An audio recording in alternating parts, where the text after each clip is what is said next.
Good afternoon. Thank you all so much for joining us for a conversation on the State of Working Maine 2022. The State of Working Maine is the signature report from the Maine Center for Economic Policy with a new edition published every year. This year's edition, as you hopefully can see on the screen, can be found right on our homepage. If you haven't had a chance yet to read it with all the insights and recommendations, we hope you'll get a chance to do so soon. That is MECEP.org, MECEP.org. And new this year, we have a number of voices, people who have shared stories and experiences with us. So we hope you have a chance to check that out as well. And when you do, you'll find that this year's report centers on the theme of worker power, right? And it finds that while the robust recovery from the COVID-19 recession is a relief for many Maine workers, it hides continued underlying weaknesses in the economy. And the report gets at a handful of questions, and some of which we'll try to address today as well, including what are the forces that continue to undermine shared prosperity? What do the demographics of the workforce look like? How has inflation impacted wages? And what do workers want and need? Pardon me. My name is Dan DiPolito. I'm the Vice President of Communications at the Maine Center for Economic Policy, and I'm joined today by my colleague, James Myall, Economic Policy Analyst, and he is also the author of The State of Working Maine, and we're excited to also be joined by Representative Thom Harnett, as well as three of the people who have shared their experiences and stories in this year's report. We have with us Brandy McNeese, Gervin Ka, and Michelle Bellinger. So we're going to hear from them along the way. Please drop any questions that you might have into the chat at any point. And at the end, we will do our best to get to your questions. If we don't have a chance to do so, by all means, please email us, reach out, and we would love to keep in touch. Okay, so let's jump into the State of Working Maine 2022. There are really four core areas that the report focuses on. And the first is a revival of worker power. So the major development characterizing Maine's economy in 2022 is this revival of worker power to an extent really not seen in many decades. And as much as worker power has increased, it's still eclipsed by the clout of many corporations and businesses. James, what can you tell us about this? Yeah, so thank you, Dan. And as you said, sort of the revival of labor power is really kind of one of the big findings of the report. I mean, one part of it is we've seen as Maine has recovered from the pandemic, the Maine's labor market is kind of the tightest that we've seen in the last couple of decades when we have sort of robust data for this. And there's now as many as 2.5 open jobs for every unemployed worker. So workers are finding that they have much more power than they did before the recovery. In some ways, this is kind of a continuation of some long-term trends where Maine's labor market has been tightening sort of gradually ever since the recovery from the Great Recession. But in some ways, the COVID pandemic has hypercharged that. Partly, I think, because a lot of workers have, especially a lot of those people who were dubbed essential during the pandemic, have sort of taken that to heart and are realizing kind of the value that they have for their own labor and their own contributions to the labor market. And so they're demanding better work and better conditions. And so we see this sort of showing up in a few different ways. People are able to demand better wages and to be more fairly compensated. But, even with one of the things we found in the report is that even with sort of the high levels of inflation that are eating away at wage growth, we did find that there was broad-based wage growth even after accounting for that. And we also found that workers just have better working conditions in terms of less likely to have hours that are irregular, more predictable workplaces, more access to some benefits like paid leave. I mean, one thing we do emphasize in the report is that even though this is sort of a revival of worker power in some ways, it's a revival from a very low starting point, and that even though we see more workers trying to form unions, more workers negotiating for higher pay, that ability of them to be able to do that is sort of in some ways dwarfed by the power that large corporations still have in our economy. And even more than that in general, there are some specific sectors, especially people like agricultural workers, for whom they don't even have some of those basic workplace rights. That's right. We'd like to call on Representative Thom Harnett, who's here with us today. Representative Harnett is a member of the Maine House of Representatives. And prior to practicing law in Maine, he worked as a legal services attorney for migrant, seasonal, and year-round farm workers in New York State. Representative Harnett, can you tell us a bit more about, James was talking about agricultural workers and some of the experiences and barriers that that group in particular is facing? Absolutely. And thank you, Dan, and thank you, James, for having me today. And thank MISA for the report that you just issued. It's really a privilege for me to be here. And, I want to start by saying it's important to celebrate, and it's significant to celebrate the victories that Maine's working people have had over the last year. But as we do that, while we have reason to celebrate, we must also remember those workers who were never even invited to the party because they are invisible. They're invisible to the public. They're often invisible to lawmakers. As a result, they're not protected by the state and federal laws that every other worker person is protected by. You talked about the revival of worker power. For farm workers, we need the birth of worker power. They are absent the legal protections that give them power. And these are workers, and to put a human face on it, they travel thousands of miles to put food on our tables, to feed us. They often don't speak the language. They don't speak English. They're strangers in a strange land. And they are workers who can be fired legally. It's not against the law to fire a farm worker for doing exactly what the workers that you are celebrating today are able to do freely. During the pandemic, farm workers, agricultural workers were considered essential employees, yet they're not even considered employees under Maine law. That means they're not covered by Maine's minimum wage, they're not covered by Maine's overtime law, and they're denied the right to organize.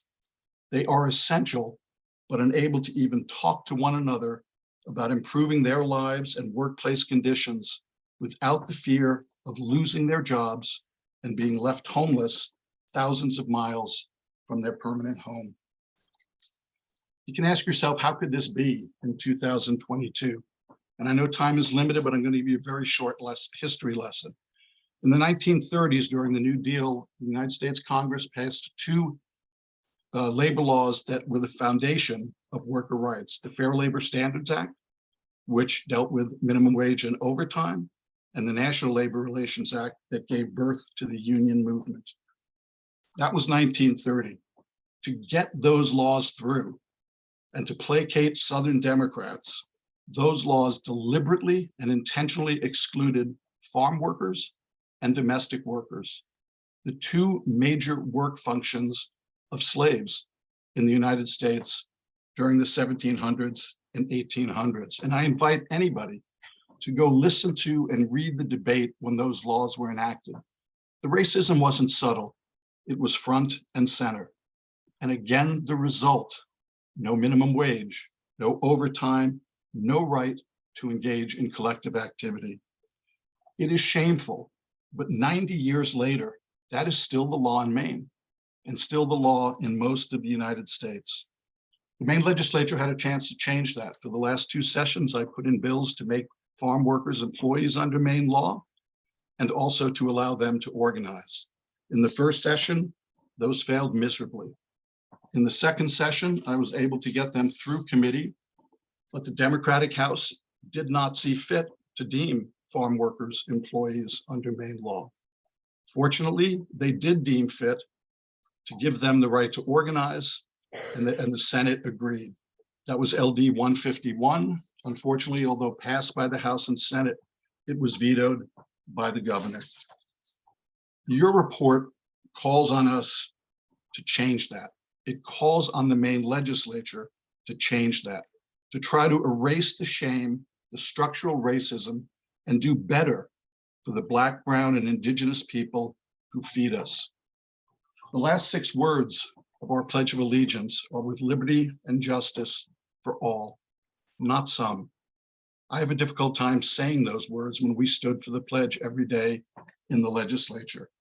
My hope is that someday I can actually stand up and say those and that they will mean something. So I want to thank you for the report. I want to thank you for calling on Maine to act and to simply give rights to farm workers that are enjoyed and taken for granted by workers throughout the United States. And I'm happy to answer any questions when that's appropriate. Thank you very much. Thank you very much, Representative Harnett, for sharing that. And yes, we'll have questions coming in through the chat. The chat is now open for any questions that you might have. And I did also want to mention we are recording the session and we'll be sharing it out later for folks who were not able to attend today. We also have with us, while we're talking about worker power, Brandy McNeese. Brandy worked in the food service industry for 20 years. And in her most recent position as a trainer for an international restaurant franchise, Brandy sought to improve staff retention by advocating for better pay and working conditions. Brandy, would you like to join us and say a few words? Hi, thank you for having me. First of all, the report was incredible, so important, and it's awesome to be able to discuss this with a wider audience all the time. I started the unionizing activity at our store, I want to say in March. I worked at this company for 3 years, worked my way through management, left for a couple of years, but I wanted to go back because I loved it. So I went back as a trainer, trying to empower people, make people stay for longer than they were, build back up the crew. And within a few months, it was clear to me that the business model wasn't going to allow that.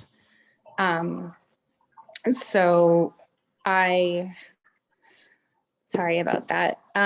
So I decided that we needed to fight, and we discussed, just a moment.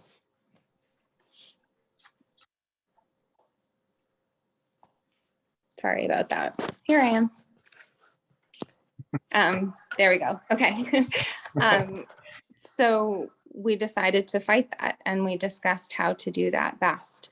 But again, our right to do that was protected under the act that Representative Harnett just talked about.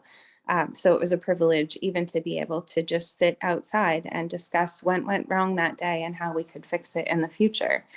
And out of that came the decision to try to start organizing. We talked about it in March and found out that our supervisors couldn't be part of the bargaining unit because of the way that the laws are written, which is something that is difficult in Maine restaurants. We're all kind of a family.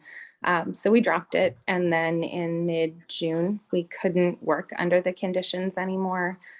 So we walked out, and that wasn't part of the unionizing activity. That was actually protected, concerted activity, which means that we all decided as a crew that it wasn't safe to stay in the store anymore and to continue to work. Our primary concerns were everybody was hurt or injured, and food safety wasn't something that we could be watching properly. So we jumped to unionizing because that gave us additional protections. It wasn't really part of the plan, but afterward, we realized that we needed that protection because they're just very bold. I mean, after that, they came into the store, and the next month we had unfair terminations. They cut our hours. They were bullying and harassing us. They closed our entire store. They blackballed the whole crew. They went so far as to cancel an interview that I had gotten at a different store. So it's been 3 months since then. We've been fighting this entire time. This corporation has millions for lawyers, and they've just been stalling constantly. So we expect a decision this week, actually, and we're really holding our breath because I think that this is going to set the tone for our efforts moving forward, whether this is going to be a movement, out of necessity, or if we can just kind of try to build the power as we go. So what we realized is that, you can see how they behave. Everybody is watching right now while they're breaking the laws. They're giving us all of this grief. I think big labor was a term that some of the politicians used in this discussion, which hi, I'm labor. So lots of us are big labor. If we're your enemy, then so, if they break the law while everybody is watching, big worker, then you can imagine what they're doing while they're in the stores, while they're not watching. This company made millions of dollars, and we were working with broken equipment that was gas powered. So we had gas leaks and we had fires. And we were understaffed and underscheduled. Now we're coming to see that on a corporate level, that's actually looks like part of their business plan, is to just not have enough people and then not staff them enough so that they have to come in to cover call outs. Oh, well, you're going to get 60 hours a week anyway.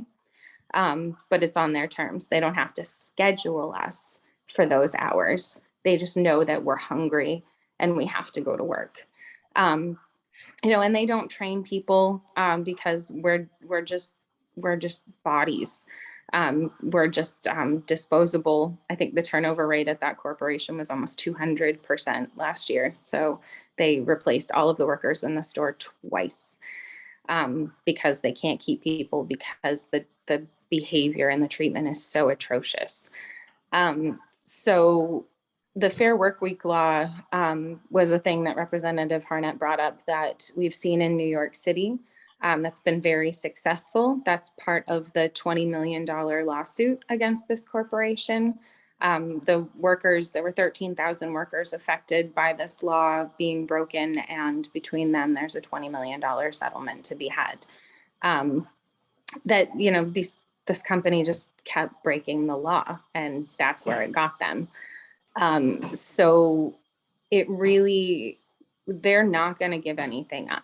They've proven that they don't care as far as caring about the workers, providing any sort of consistent scheduling or caring for the people in the store. We had people one of them worked through a hernia that became an emergency because she kept working. They just didn't care about anybody that wanted to be there long term because it wasn't in the best interest of their shareholders. So we needed to get together because they're not just going to hand us things. We have to be able to demand them. And as one person, we can be fired and somebody else can replace us, and probably for less money. So usually it works out better for them.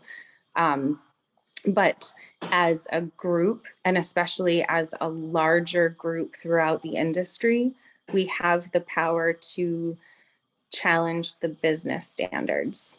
Right now, there really feels like there aren't any. You're a server and you have to deal with a lot in the interest of being nice and getting tips. And yeah, Kate's story was hit the nail on the head as far as being treated like a subhuman as a server. We're almost the service class at this point. And I think that it's fair to call us that because of the rights that we have and the protections that we have, and the fact that so many of us have worked at 10 different stores. I'm a restaurant worker. I couldn't list to you all the places that I worked because it doesn't matter. It's an industry-wide thing. So in collective bargaining and using our powers, we're going to try to change the standards on the whole so people can find a restaurant that they like and can just stay there and have a career, because we deserve that also. And that can only improve the conditions for everybody else that works there, for the public who comes in. I don't know if you've gone into any corporately owned restaurants lately, but everybody is miserable. And it doesn't have to be like that because they have the money to fix it, but they're deciding that that's not in their best interest right now. So we need to change the narrative and remind them that we were essential 2 years ago, and that the workers hold the means of production excuse me, we're the ones that make everything. So if we don't show up, then they don't make money, and we have to remind them of that. And really, unionizing is the only way to be able to do that without being forced out, bullied, mistreated. At least there may be some sort of recourse under being unionized. I won't get into the laws and budgets and all of that stuff, but we don't have a lot of that on our side right now. So we have to take the action. And as a state, I think we could work toward making it more possible to do this, especially against these larger companies that really, there's no reason for us to be working hurt and sick and, with equipment that's going to burst into flames. And it doesn't have to be like this. So I'm going to do a quick plug here. We've formed the Maine Labor Alliance to give people more information about unionizing. And I'd be happy to share that in the Q&A so that I don't take up any more time. But we are trying to make sure that everybody knows their rights to begin with, and then to gauge the interest in their workplaces to coming together and to picking this fight, because we understand that it is daunting, but there's a lot more resources and support than people know that they have. So our point is really to be there to empower those people while we're fighting with the corporation as well. We're going to build power within the state. So thank you. Thank you for listening for more than 3 minutes. Thank you very much for sharing your voice. Really appreciate it. We do have some questions that have come in, but we will just move on for now, but we will get to those questions at the end. Thank you, Brandy. Thank you. So James, back to you. Another big finding from this report, State of Working Maine 2022, is that too many Mainers are still excluded from work, right? And public policy needs to support the ability of more prime age workers to participate in the labor force, and also to help employers support older workers who wish to keep working. Yeah, that's right. So, one of the contributors to the tight labor market that we talked about before is, an actual decline in people who are either working or looking for work. And in many cases, that's a decline in people essentially who are able to work for one reason or another. One thing policymakers have talked about for a long time in Maine is kind of a demographic challenge that we have with the population sort of getting disproportionately older, essentially as younger people leave the state to be replaced by people who are at the older end of their working life who are retirees. And that is certainly part of it. I think some of it that often gets overlooked is that even within the existing population that we have, there are changes that have been occurring. And one is what economists look at and talk about as the prime age labor force participation rate, which is a bit of a mouthful, but it essentially means the number of people who are older than 25, so they're older than college age, but younger than 55, so they're much younger than we might think of as a retirement or even early retirement age. And people in that age group in Maine have been, there's been, both in Maine and nationally, there's kind of been a longer term decline in the share of people in that age group who have been working or looking for work. And that tends to follow a lot of economic patterns. We saw sort of that number peak in the late 1990s, around the year 2000, and had been declining ever since, but have seen more people knocked out of the workforce with each successive recession. And so, the COVID pandemic was very similar. Actually, the participation rate in Maine had been climbing a lot since 2016, and was almost back at the level that it was before the Great Recession. And then the COVID pandemic hit, and we saw this big decline again in the number of those prime age folks who are able to work. And so there are a few things that were contributing to that. We can see that, in general, health has been a problem, and access to healthcare. There are more and more Mainers who have some sort of healthcare condition, and that could be physical or mental health, that is making it either harder for them to work at all or harder for them to work full time or as long as they might like. The COVID pandemic seems to have made this worse, as you might imagine, not just through COVID itself, but through something that trying to get, research is trying to get a handle on, but it's still evolving, which is this phenomenon you might have heard of long COVID, which is people who have contracted COVID but are still experiencing symptoms months after they start testing negative for the virus. One survey finds that as many as 6 people in the prime age group were still experiencing symptoms of COVID at least 3 months after they contracted it, and those can really vary from sort of a mild cough, basically, through to sort of much more intense symptoms, but it can include sort of intense fatigue, difficulty concentrating, even difficulty breathing. And those long COVID symptoms are something that, lawmakers need to be, both employers, I think, need to be aware of in terms of making accommodations for workers who might have long COVID symptoms, but also making sure that things like our disability and workers' compensation and accommodation in the workplace laws are all take that into account as sort of a protected condition. Something we've also seen that's been kind of some other things have been sort of like childcare, lack of access to childcare is keeping a lot of people out of the workforce. And I think we've heard a bit about the need for more access to affordable childcare, while also making sure that childcare workers themselves are properly valued and paid.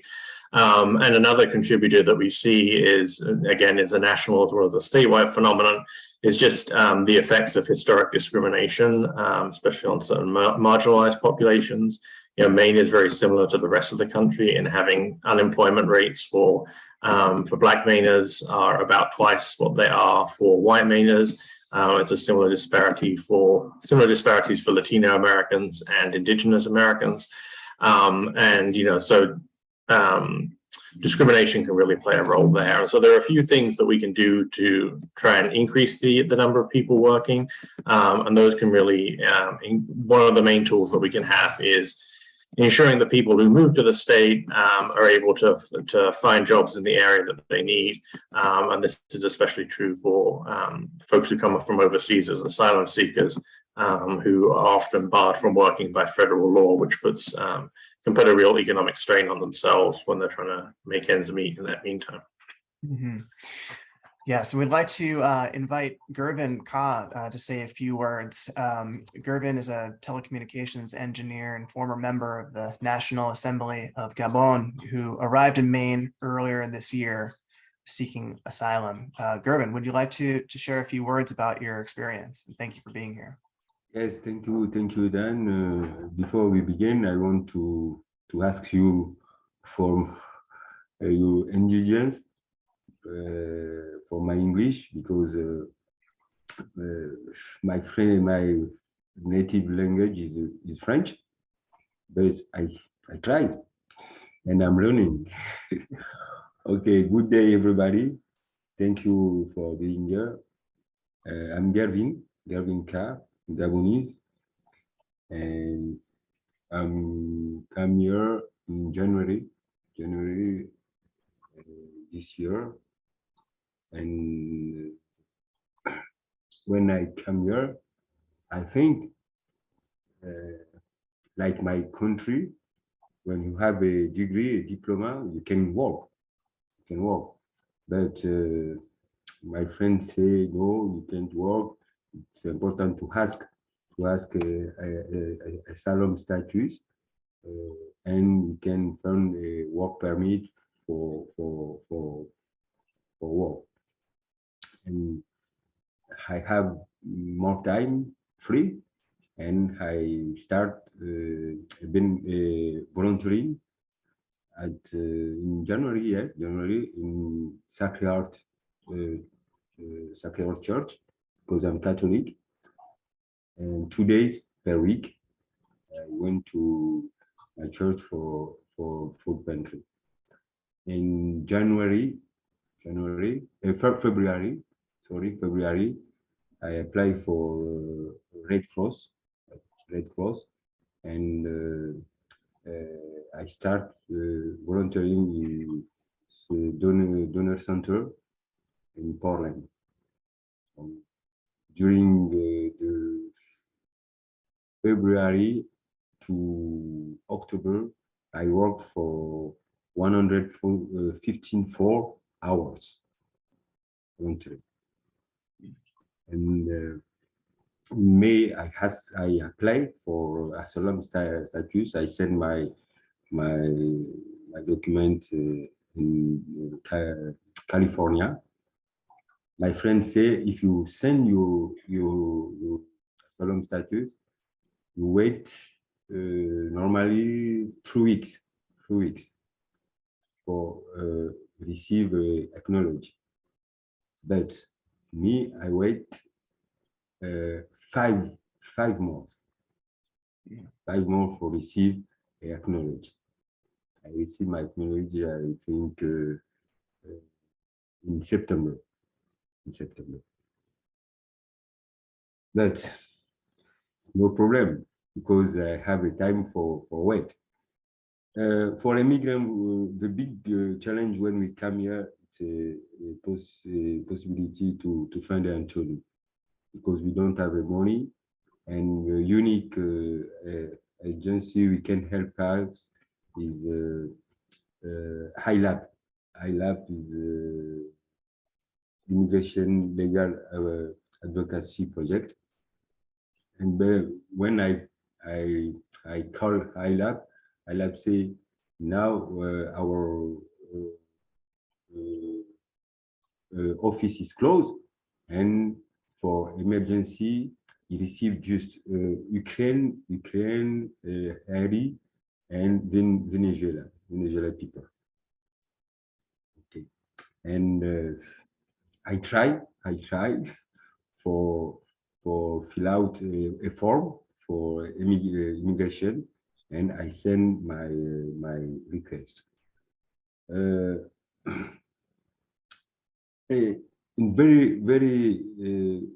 is much paper to apply and ask ID, main ID, DHHS, driver license, etc. It's very a big challenge for us. Without work, it's impossible to find a food, housing, child card, transportation. Well, I have a hope because I know most asylum seekers are educated and want to work to contribute in this society. We are hardworking, hard to learn English, and many of speak many languages. We can help. We can give our hand for help the society.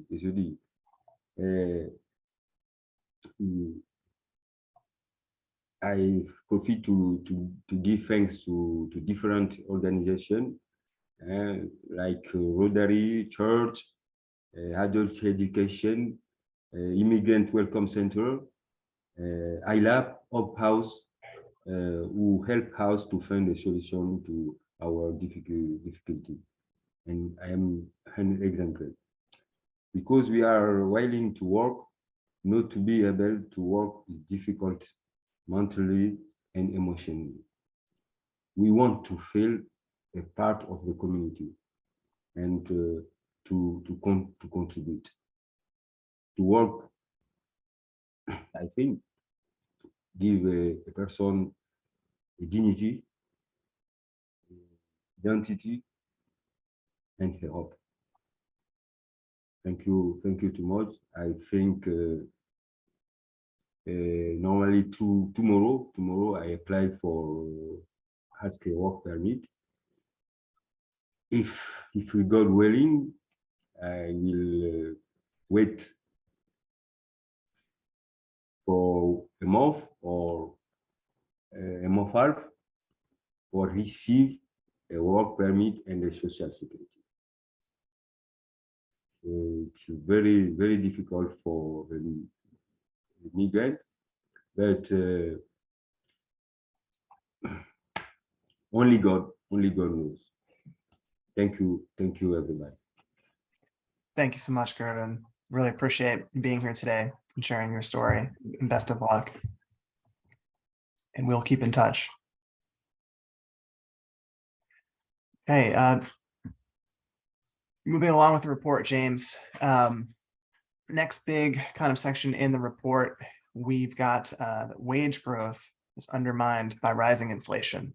So while rising wages are helping many employers attract and retain workers, employment in some sectors is still significantly below pre-pandemic levels. So what can you talk to about this? Yeah, so I hinted at this earlier, but this is one of the big effects of the tightening labor market in Maine and this revival of worker power is workers being able to command higher wages, and a lot of sectors, especially sectors of the economy that usually have often been some of the lowest paying jobs, especially some of those service sectors. Many employers, in order to retain and recruit workers, have turned to higher wages in places like hospitality. Obviously, as we've seen from kind of Brandy's story, that isn't necessarily universal, but that has happened in a number of cases. And so when we look at the way wages have behaved over the last year or so, we've seen a pretty significant increase in sort of average wages for workers across the wage spectrum in general, but particularly for the lowest paid workers. But having said that, there are some places where this wage growth is really limited or constrained, and often there are sort of some structural reasons behind that. And those are the parts of the economy that, partly because of this, they haven't actually been able to retrain and attract the workers that they need. So this is particularly true if we look at places like public sector workers. The public sector, whether that's at the state government or local government, are struggling to hire and retain staff.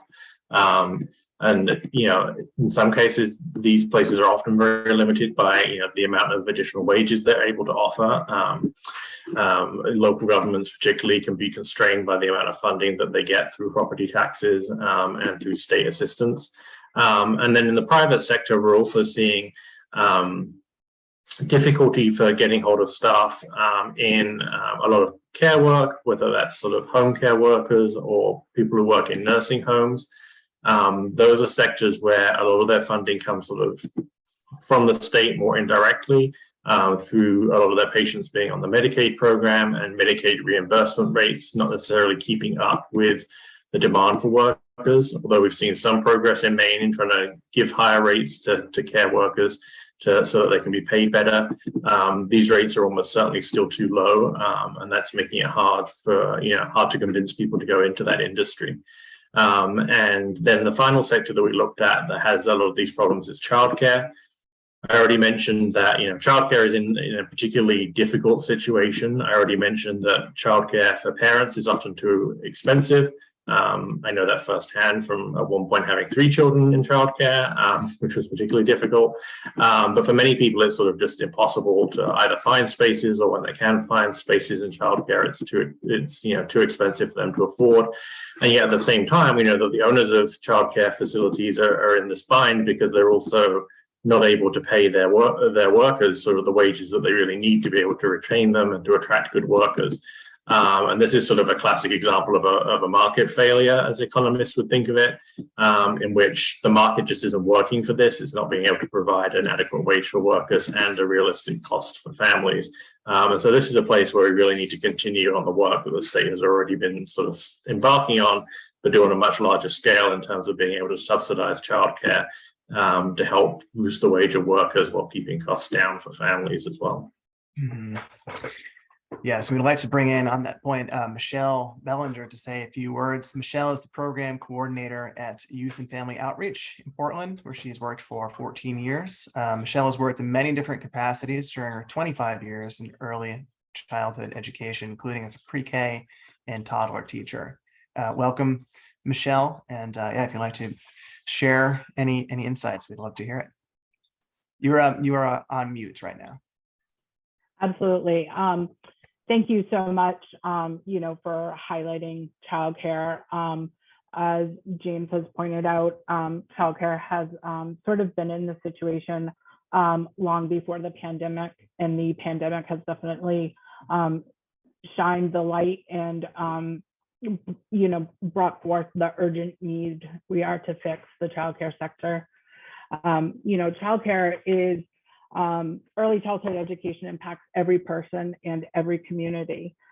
So it impacts communities by providing early childhood education, where we all know that an investment in early childhood will save communities on special ed in older grades. Right now, Maine has a higher than national rate for special ed services for school age children. A lot of that can be mitigated by quality early childcare. We also see how it benefits businesses by allowing parents to go to work to provide for their families and access those basic needs to housing, food, and clothing. Also, for the workers that are, the teachers that do work in our facilities who really do want to care and educate children under the age of 5. And then also, of course, for the children, that 80% of brain development happens before the age of 5. So all of this points to how important early childhood is, and how really many people can't work unless we're working, unless the early childhood sector is working. Also mentioned, for historically, early childhood is been subsidized by parents and by childcare workers. We cannot increase our wages to our teachers without going up on tuition fees to parents. And so when you're looking already at over $15,000 a year for childcare for an infant, and almost $13,000 for a child who is between the ages of 3 and 5, you're talking $28,000 a year. And so a lot of parents are faced with the choice of, having to work or stay home. And however, that $15,000 and $13,000 is still not the true cost of what it takes to take care of children in a quality early childcare environment. So the biggest thing that we're facing coming out of the pandemic is because of the inability to raise tuition fees to what it actually costs for us to take care of children, and for us to pay our teachers not only a livable wage, but a thriving wage where they're able to provide for themselves and their families. We are losing staff. There is staff that are not coming into the field. There are staff that work 2 or 3 jobs. And this is, and by not being able to hire, leaves us and many other centers short-staffed. And so we're also not able to open all of our classrooms or enroll to capacity because we don't have enough teachers, because childcare is licensed by the state and needs to uphold licensing ratios. And because of that, the wait lists for childcare are sometimes 2 to 3 years long. So if you are thinking of having a child soon, you might want to try to get on a wait list now in hopes that they could get into a toddler or a preschool program. And this isn't helpful for a lot of the workforce that is job searching and find out that they can start a job on Monday. A 2 to 3 year wait list for childcare is not helpful for them to provide for their families. Also, during the pandemic, when we were having to close because of quarantines and exposures, where many families were forced to take 5 to 10 days off for each exposure for their child, a lot of families don't have paid time off to access that. And a lot of families, were struggling with keeping their jobs during this time. So,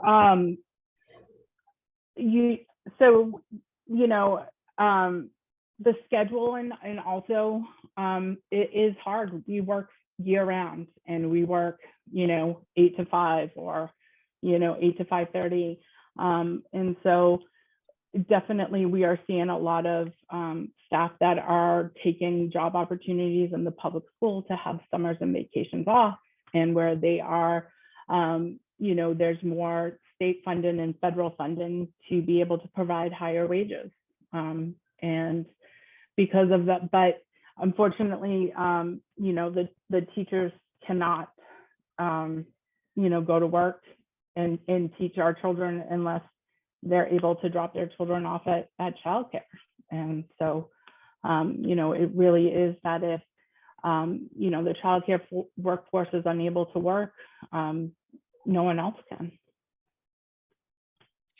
Thank you, Michelle. Thank you for taking the time to be with us today. Really appreciate it.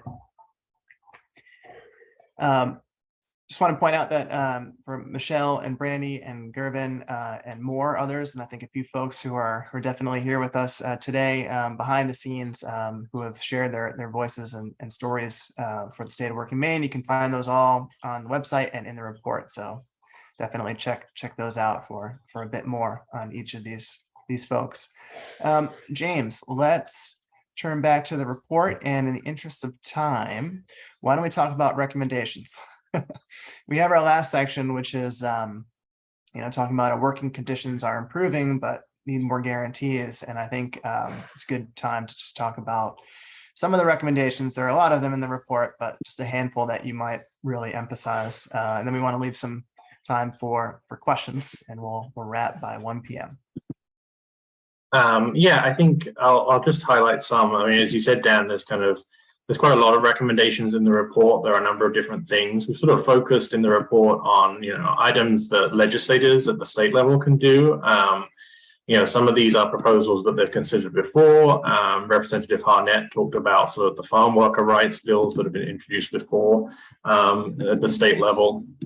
There are other things that the state can do to to try and ensure the rights of people to unionize in general. We've got recommendations in there around the state's role in sort of labor peace agreements and things like that.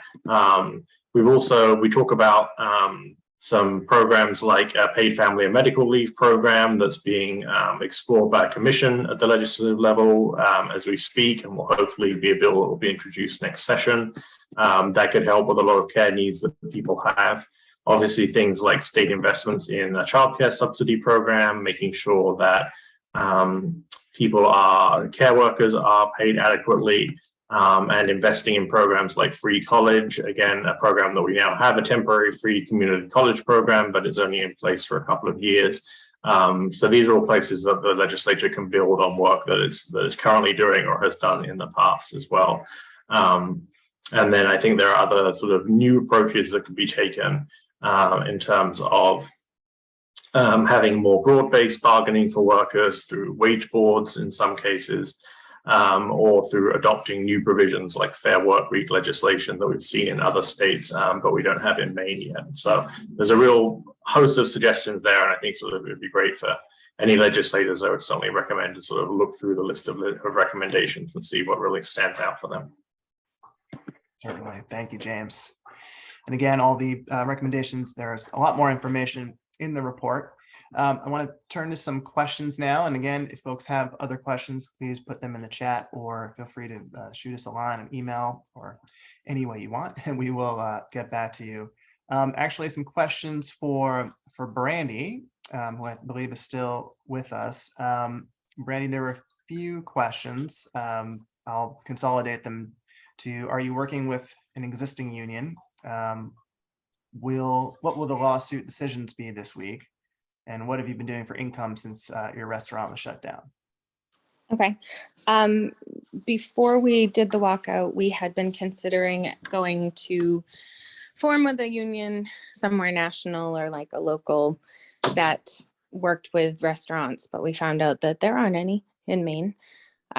So we weren't able to connect with anybody in time before the walkout had to happen. We filed as an individual union, and that's how we'll stay until we are recognized and then we'll see. But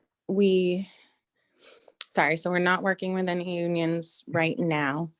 And the decisions that are coming this week are whether or not the company fired 2 of the supporters illegally, whether they had a legitimate cause to shut down the store, and whether they broke the law by discriminating against us in employment decisions at other stores. So we'll see how much the National Labor Board is willing to put their foot down and say these corporations can't do this. There's going to be some consequences. And if you wanted to share, Brandon, another question was, what have you been doing for income?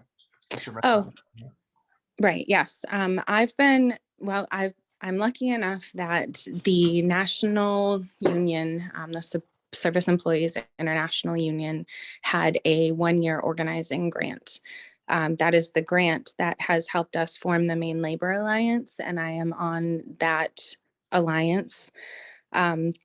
It's not full-time, but fortunately I'm in a position where I'm able to work as much as I can and be everywhere all at once, and still be able to pay my bills. So I'm not doing as well, but also I'm doing work that's really, really, really important, that I'd probably just be doing for free. And I'm grateful I don't have to do this around a full-time job also.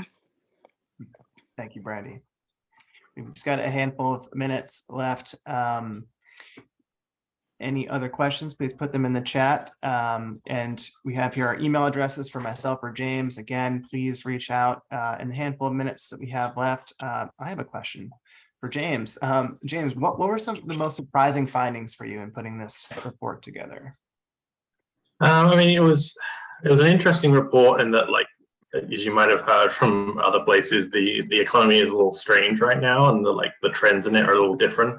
But I mean, I think sort of, or there are some contrary indicators. Wages are up, but also people are really feeling the pinch of inflation. There are ways in which there's this revival of worker power, but obviously we're also seeing these real instances in which actually workers are really suffering. And so there's contradictory things to bear in mind. I mean, a lot of what we find in the report really is sort of, there are a lot of trends that are continuations of pre-COVID phenomena in one way or another that have been kind of supercharged in some way by COVID. The labor force participation was kind of a good example of that.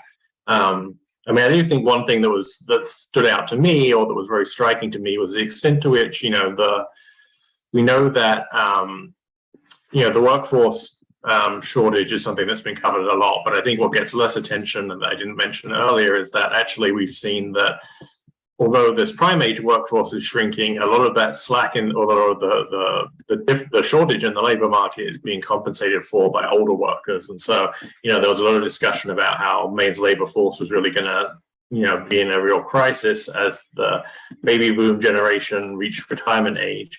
And some of that has come true, but it's been less catastrophic than people thought, partly because older workers are continuing to work longer.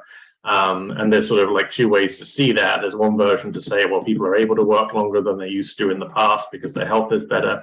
But I actually think sort of the more concerning part of it is that people are forced to work because they can't afford to retire. And so there's kind of a way in which lawmakers need to be able to sort of, I guess, enable people to work if they want to be able to work longer, but also make sure we don't have people who are, working into their 70s and 80s. The number of people who are working in that age range has sort of doubled over the last 20 years, sorry. So people working in that, like in their 70s and 80s, those folks, we need to, if they want to work, that's great, and they could be, made sure that they're not discriminated against for that. But I think for a large number of folks, we also need to make sure that they can actually afford to retire and they don't feel the need to take on a second job because their Social Security is so low. Absolutely. Thank you, James. I think with that, we will close our program today. Again, please feel free to reach out with any questions at any time. We'll be happy to answer them. Big thanks to James and Michelle Bellinger, to Brandy McNeese, Gervin Kaw, and Representative Harnett for joining us today. And thank you to you all being with us to explore this report, and hope you have a great rest of the afternoon. We are sharing this event, recording it rather, and we will share it out with you. Take care, everyone. Bye.